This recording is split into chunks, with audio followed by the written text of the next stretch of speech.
Hello friends, जय श्री कृष्णा।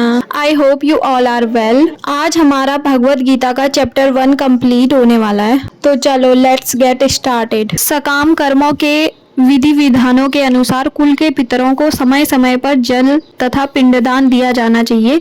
यह दान विष्णु पूजा द्वारा किया जाता है, क्योंकि विष्णु को अर्पित भोजन प्रसाद के खाने से सारे पाप कर्मों से उद्धार हो जाता है। कभी कभी पितृगण विविध प्रकार के पाप कर्मों से ग्रस्त हो सकते हैं और कभी कभी उनमें से कुछ को स्थूल शरीर प्राप्त न हो सकने के कारण उन्हें प्रेतों के रूप में सूक्ष्म शरीर धारण करने के लिए बाध्य होना पड़ता है।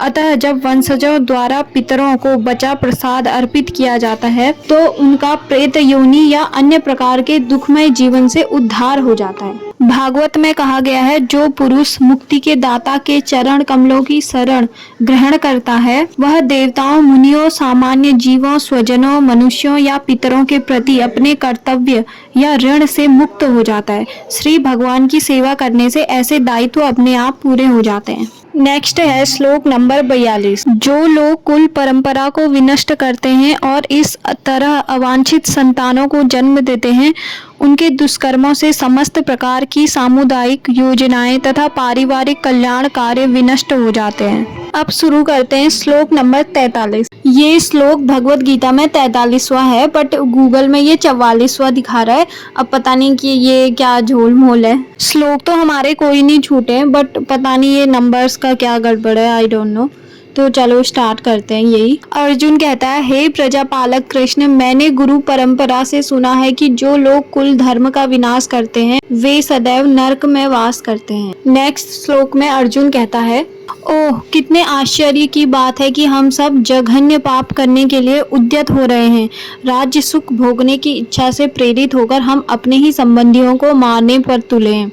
स्वार्थ के वशीभूत होकर मनुष्य अपने सगे भाई, बाप या माँ के वध जैसे पाप कर्मों में प्रवृत्त हो सकता है।